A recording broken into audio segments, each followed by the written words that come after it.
je vais essayer de partir de la définition du risque thromboembolique artériel en fonction d'un certain nombre de situations cliniques dans lesquelles l'oreillette gauche n'est pas normale, y compris une partie du sujet qu'a traité Richard.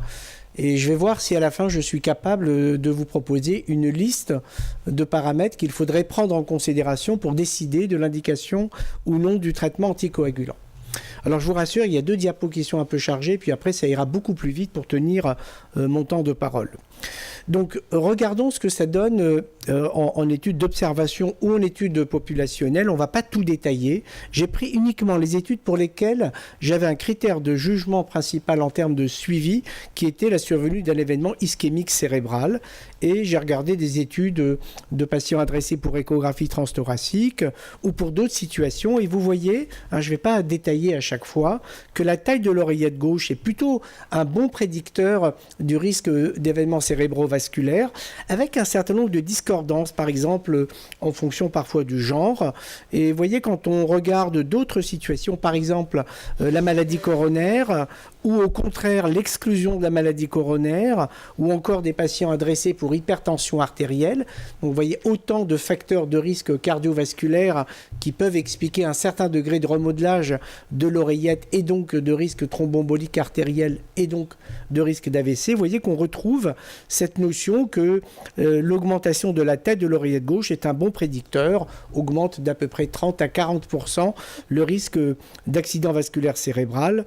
Donc on a cette notion qu'en population, on a un lien entre la taille de l'oreillette et le risque d'AVC. Donc je n'ai pas dit s'il fallait anticoaguler ces patients, mais enfin, on voit bien où on va. Alors si on regarde spécifiquement, vous voyez maintenant la population d'hypertendus, parce que là on est face à ce dilemme classique qui est prévenir le risque ischémique sans majorer le risque hémorragique, mais dans une situation, l'hypertension artérielle qui aboutit à un certain degré de surcharge de pression de l'oreillette gauche avec des anomalies du remplissage du ventricule gauche, alors les patients sont exposés à un risque singulier, à la fois donc de remodelage de l'oreillette et de risque de fibrillation atriale. Mais vous voyez, je n'ai pris que des patients en dehors, bien sûr, de la fibrillation atriale. Vous voyez que chez un hypertendu, là c'est une étude de la Mayo Clinic, mais il y en a d'autres, chez un hypertendu, donc indépendamment de tout cofacteur, puisque ce sont des données ajustées sur les cofacteurs, c'est un risque. Donc peut-être que tout à l'heure, dans notre algorithme putatif, on devra intégrer aussi la présence d'une hypertension artérielle.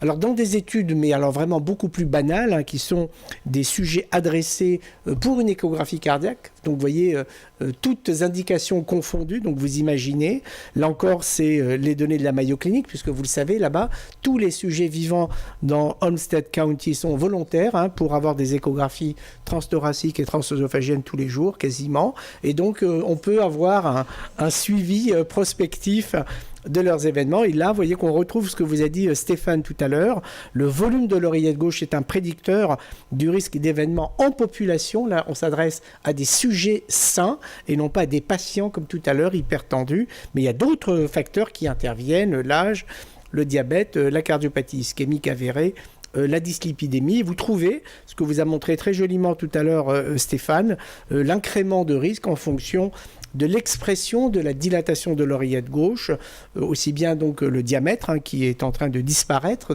des comptes rendus d'échographie, mais plutôt le volume indexé à la surface corporelle. Et quand on regarde les prédicteurs du risque donc d'événements cérébrovasculaires, des AVC, vous voyez qu'on a des hasard ratios qui sont entre 1 et 2, avec quand même pour le volume de l'oreillette gauche une augmentation de 63% du risque d'AVC. Donc vous voyez, on est en train ensemble là, de dessiner un paysage dans lequel les facteurs de risque, la cardiopathie ischémique et dans un instant l'insuffisance cardiaque vont être autant de facteurs, d'éléments à prendre en considération si jamais on décidait d'anticoaguler ces patients. Donc une brève incursion dans le topo qu'a fait tout à l'heure Richard, c'est l'insuffisance cardiaque. Parce que comme j'avais énormément de mal à bâtir cet exposé, beaucoup pourront ici en témoigner, je suis parti de l'insuffisance cardiaque pour me dire que peut-être qu'on peut faire un score à la CHA2DS2-like, vous voyez, dans lequel on aurait intégré le paramètre oreillette gauche pour prédire le risque d'AVC et donc les patients qui pourraient bénéficier d'un traitement anticoagulant.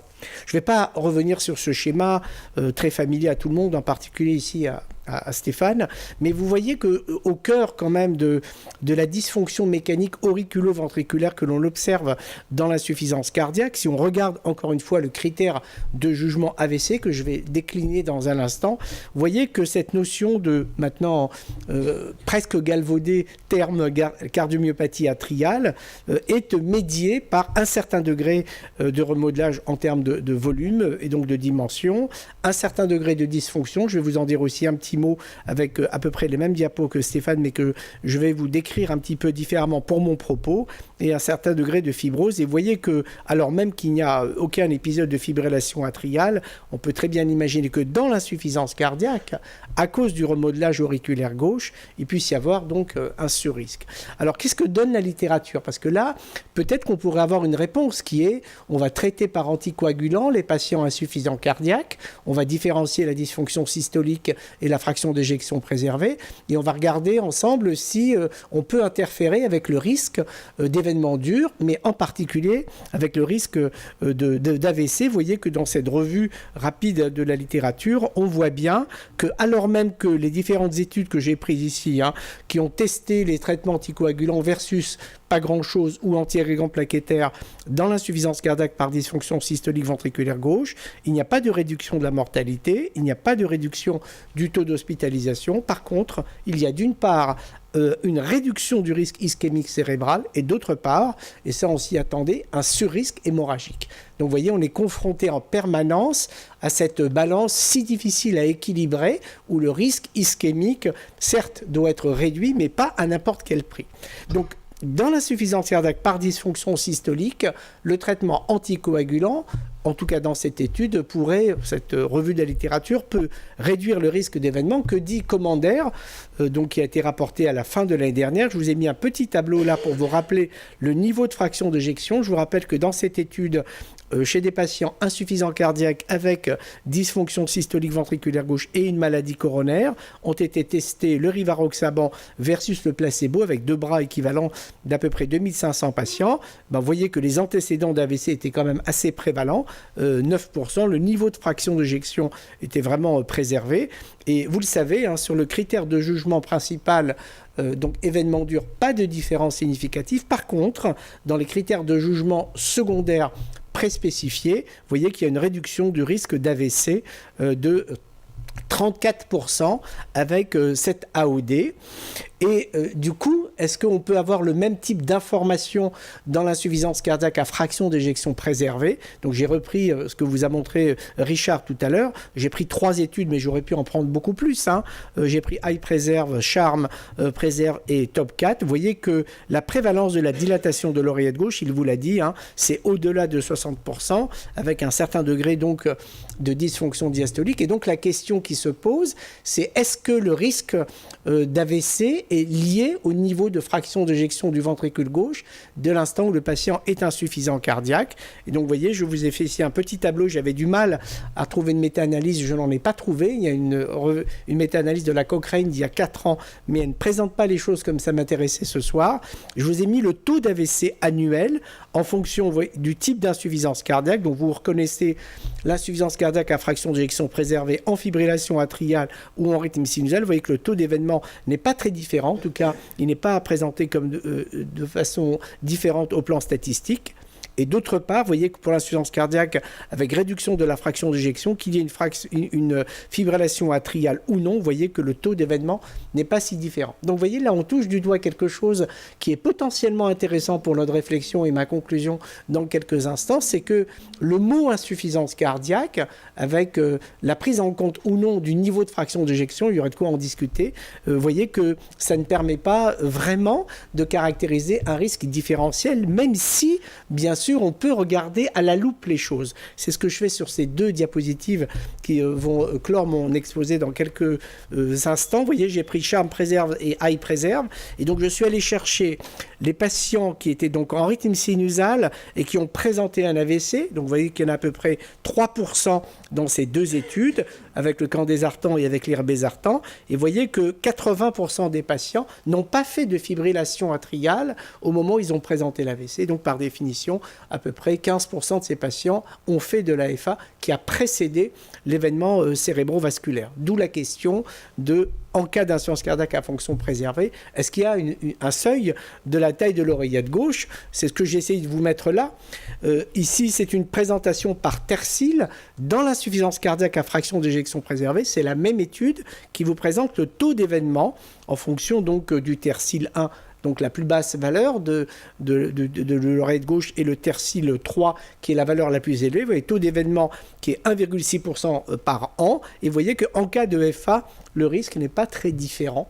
Et donc, vous voyez que si on doit caractériser ce risque thromboembolique artériel, peut-être qu'il faut vraiment prendre en considération les valeurs les plus élevées de l'oreillette gauche.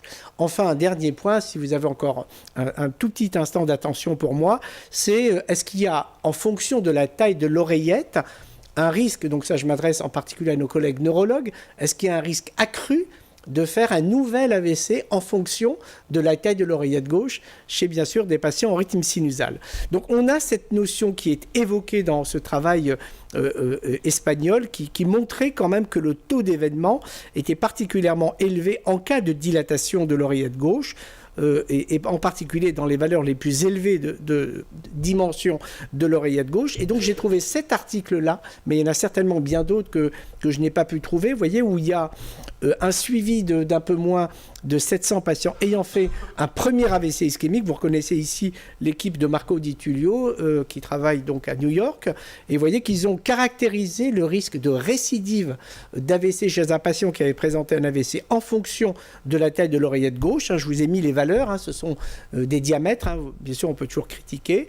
Donc vous voyez qu'il y a un peu moins de 20% des patients qui ont présenté une fibrillation atriale lors du suivi. C'est patients relativement classiques en termes d'âge moyen. Un suivi médian à 4 ans, 65 événements ischémiques cérébraux récurrents, dont 29 cardio-emboliques ou cryptogéniques. Et vous voyez qu'en analyse multivariée, la taille de l'oreillette gauche, vous voyez avec un ordre ratio qui est presque à 3, est un élément prédicteur du risque de récidive d'AVC. Donc là encore, en m'adressant aux neurologues, ce sont des patients, encore une fois, qui, dans la plupart des cas, n'ont pas fait de fibrillation atriale. On peut se poser la question de est-ce qu'il ne faut pas anticoaguler ces patients à partir d'une certaine valeur seuil. Donc on reconnaît l'antécédent d'AVC. Alors pour les mécanismes, si vous voulez bien, je vais faire l'impasse parce que vous l'avez tous évoqué, Stéphane en a beaucoup parlé. Donc si vous voulez bien, je vais vous montrer les dernières diapositives qui vont venir en résonance avec ce que disait Stéphane. Est-ce que, indépendamment de la taille de l'oreillette, est-ce que la prise en compte des paramètres de déformation, de strain, permettrait de mieux caractériser le risque thromboembolique artériel? Vous connaissez ici la diapo que vous a montré Stéphane, avec cet incrément de prédiction du risque à mesure que vous rajoutez des couches à votre millefeuille, antécédents cliniques, examen antécédents histoire de la maladie, examen clinique, données échographiques et le strain. Vous voyez qu'on arrive à mieux prédire le risque d'événement.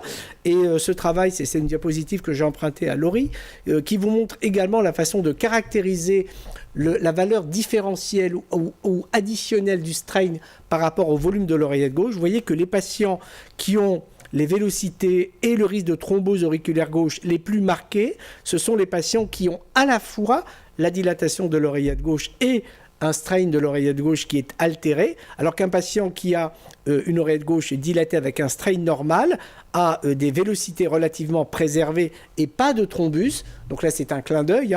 Et puis en même temps, quand on regarde les marqueurs de risque échographiques du risque thromboembolique artériel, on voit que là, ils sont cantonnés au sous-groupe de patients ayant une oreillette gauche dilatée et un strain altéré, puisqu'on peut avoir bien sûr une oreillette gauche altérée et un strain préservé sans ou très peu de marqueurs de risque échographiques. Donc j'ai terminé sur cette diapositive de conclusion. Je ne suis pas capable de répondre à la question qu'ont posé Gilles et Richard, mais voilà ce que l'on peut faire un essai clinique, donc ça c'est familier pour vous, pour Gilles en particulier. Et vous voyez qu'il faudrait développer une réflexion autour d'un scoring. J'avais préparé quelques diapositives sur le scoring, mais je vous en fais grâce parce que je sais que ça donne parfois des urticaires assez violents de discuter de score. Donc Il faut prendre en considération les facteurs de risque.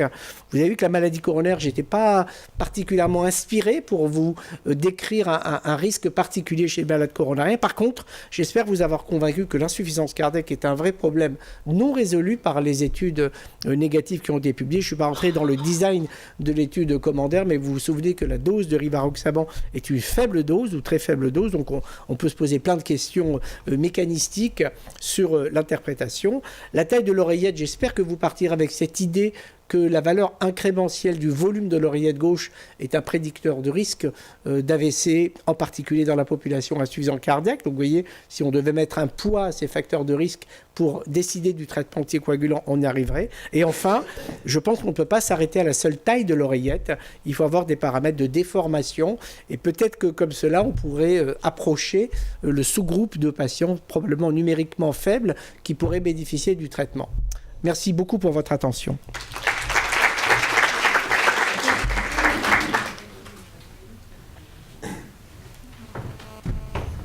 Merci beaucoup Ariel. C'était une question difficile. Je trouve que c'est une situation clinique assez fréquente finalement. Moi je vois 3 types de malades. Les malades avec des valvulopathies mitrales qui ont été plus ou moins traitées, dilatées ou qui sont modérées, maladies mitrales avec des oreillettes dilatées énormes. Souvent. Mais Gilles a été précautionneux, il a mis hors mitral, hein, malin comme il est. Hein. Mais bon. Parce que j'étais peinard s'il mettait la mitrale. Hein. Mais il a exclu. T'as les CMH aussi, hein, qui dilatent souvent leurs oreillettes, et puis les insuffisances cardiaques dont on a parlé. Et en fait, en pratique, est-ce que toi, ça t'arrive d'anticoaguler ces malades-là? J'ai envie de... Personne n'ose le faire. J'ai envie de dire non. Je pensais que j'ai beaucoup insisté sur ce... Ou alors pas, tu vois, aux pleines doses. Hein, mais non, je pense qu'aujourd'hui, on n'a pas d'argument pour anticoaguler ces patients en dehors des situations que l'on a décrites. Dans ce groupe de patients, finalement, il y en a un certain nombre qui vont faire de la fibrillation atriale. Stéphane l'a rappelé. Parmi les patients insuffisants cardiaques, il y en a un certain nombre pour lesquels il faudrait peut-être être un peu plus agressif parce que quand même, dans le commandaire et dans d'autres études, je vous l'ai montré dans la méta-analyse, hein, il y a une réduction du risque d'AVC que je ne suis pas absolument à l'aise pour expliquer de façon univoque. Donc, réponse vraiment courte à ta question, non, je ne les anticoagule pas. Ça ne m'arrive pratiquement jamais ou ça ne m'est jamais arrivé. Mais je pense qu'il y a la place pour une réflexion quand même. Alors, des questions pour le professeur Cohen. Allez. C'est la fin de la journée, on commence à fatiguer. Il y a même mes internes qui sont là, mais comme je leur dis toujours la même chose, ils en peuvent plus. Bon, écoute Ariel. Merci beaucoup. Merci. Il y avait une question. Pardon. Nassim. C'est trop tard. C'est trop tard. Elle a intérêt à être bonne, hein, la question. J'espère que je vais savoir répondre. Hein. Est-ce que AVC, rythme sinusal, grosse oreillette, il ne faut pas mettre un Revive? Bon, tu as vu que tu détectes de la fibrillation atriale en suivi longitudinal dans à peu près 15% des cas dans les 3 ans chez ces patients. C'est à peu près ce qu'avaient rapporté nos amis neurologues dans Embrace. C'était 30% à 3 ans au décours d'un AVC cryptogénique. Alors, en fait, tu es d'accord avec un principe quand même de base qui est, il a bien montré Stéphane dans son schéma, hein, avant qu'il y ait de la fibrillation atriale, et Stéphane le montre depuis très longtemps, hein, il y a un certain degré donc de remodelage qu'on peut appeler à la fois électrophysiologique, biochimique, histologique, cellulaire, hormonal, qui font le lit de la fibrillation atriale. Donc il ne faut pas qu'on soit surpris qu'on puisse détecter de l'AFH chez ces patients. Alors, est-ce qu'il faut attendre une valeur seuil de la taille de l'oreillette et laquelle? Est-ce qu'il faut regarder un certain degré de dysfonction de l'oreillette sur des paramètres de strain? On regarde ça avec Stéphane en ce moment, puisqu'il y a une étude parallèle que l'on fait sur des biomarqueurs. Ou enfin, est-ce que ça sera plutôt une approche de type biomarqueur et ne pas utiliser les écomarqueurs? On les utilisera, ces écomarqueurs, quand les biomarqueurs auront permis de screener ces patients. Je vois tout ça bien en amont quand même de la recherche de l'AFA par un reveal. Je trouve ça un peu agressif quand même le reveal pour ces patients. Oui, mais la question qui est derrière, c'est est-ce que cette grosse oreillette gauche n'est pas de l'AFA qu'on n'a pas trouvé, pas diagnostiqué? Et quand j'écoute les présentations des échographistes aujourd'hui, j'ai le sentiment que vous nous dites, non, c'est plus autre chose. Hein, c'est de la cardiopathie, c'est du remodelage, et il n'y a pas forcément de trouble du rythme là-dedans. Alors que nous, les basiques cardiologues non échographistes, on se dit c'est de l'AFA qu'on n'a pas diagnostiqué. En fait, on est au carrefour, peut-être que mes collègues ici peuvent m'aider, on est au carrefour de notre réflexion. Déjà, on a du mal à parler de remodelage différentiel oreillette gauche, oreillette droite. On voit bien que ces deux oreillettes sont malades et on ne sait pas très bien pourquoi l'une est plus malade que l'autre chez l'un et pas chez l'autre. Donc déjà, on a un premier problème sur qu'est-ce que c'est qu'un remodelage différentiel. Bon, voilà. Ensuite, il y a un certain degré de remodelage que l'on ne voit pas sur la taille ou sur le strain, que l'on peut voir sur, par exemple, l'auricule qui pourrait être altéré en termes de fonction ou de morphologie, aussi comme on vous l'a montré. Donc, on en est là. Je pense à un patient ce matin, pardon, juste en un mot, hein, on nous dit ce matin, nos internes nous présentent un patient avec un flotteur atrial paroxystique. Et voilà, c'est un phénomène très récent. Il y a une FA 5 ans avant, et on voit l'échographie, on voit deux oreillettes monstrueuses. Donc c'est un peu ce que tu résumes, Gilles. Je pense que beaucoup de patients sont totalement asymptomatiques, comme ça a été dit par Xavier, dans 50% des cas, et on les voit avec cette atteinte échographique qui est en fait la signature du caractère ancien et chronique du trouble du rythme que l'on détecte au travers de la sévérité du remodelage. On arrive presque un peu après la bataille, quoi.